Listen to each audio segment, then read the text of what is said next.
energetics of solution formation. So we can think about a solution forming as occurring in 3 steps. So we have the solute and we have the solvent, and we're going to try to mix them together. In order for them to mix, we first have to separate the solute molecules from each other. They're attracted by some sort of intermolecular force, and so to pull them apart from each other, that's going to require energy. So the heat of separating those, or the enthalpy, is going to be positive. You have to put energy into it. We also have to separate the solvent molecules from each other, and that's also going to be positive. And then when you mix those separated particles together, energy will be released because there's an attraction between the solvent and solute particles. There are forces of attraction between all particles. It's just that sometimes they're so weak that they're not enough to do anything. So enthalpy of solution is the sum of the changes in enthalpy for each of those steps. And whether that sign is positive or negative depends on how big the individual steps are, because 2 of them are positive and 1 of them is negative. So solution formation overall can be exothermic or endothermic.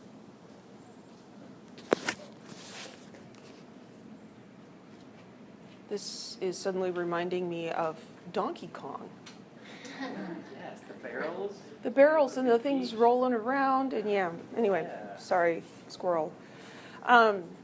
So here we are trying to illustrate an exothermic enthalpy of solution and an endothermic one. So the process that we imagine is here we've got the solvent and the solute molecules in there. They're attracted to each other. They're aggregated. And then we have to separate the solute particles.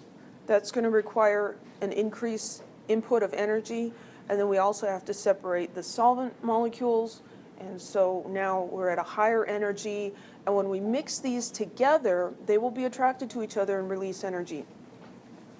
So it shoots all the way down here. For an exothermic mixing, more heat is released than was absorbed in separating things. Does that make sense? It makes sense to me, but that just doesn't really mean very much for you guys. If it's an endothermic process, where we're thinking through the same things, we've got to separate the solute particles. That requires energy to tear those apart. Separate the solvent particles. And then when these 2 mix together, they have some attraction, and so there's a release of energy. But here, the energy released when these come together is less than the energy required to separate the individual solute and solvent. And so this is a net endothermic process, and the solution may mix entirely fine, make a great solution, but you have to put energy into it from some source in order to have it happen. Any questions?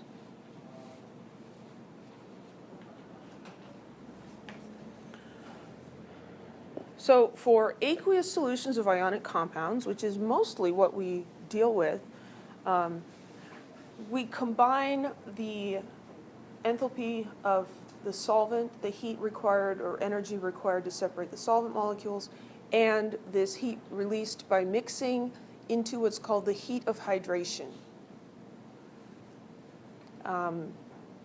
That's the enthalpy change that occurs when 1 mole of gaseous solute ions is dissolved in water.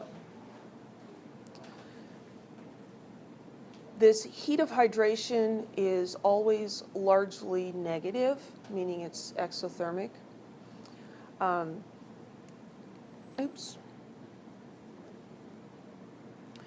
So the other term that's in there is separating the solute particles. We're talking about an ionic compound.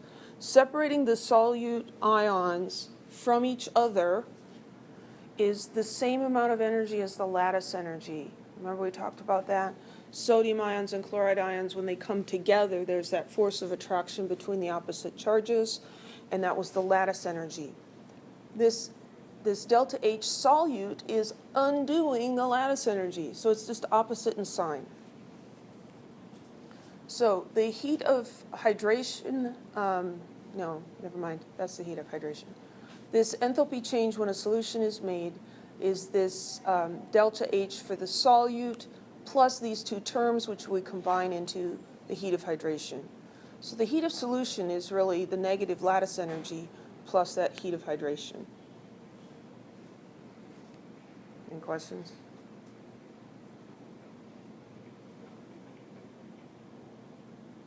So here we've got potassium fluoride. We're going to have delta H for the solute, that's negative of the lattice energy. You can look that up in a book. And so delta H there is plus 821 kilojoules per mole. That's separating the ions from each other.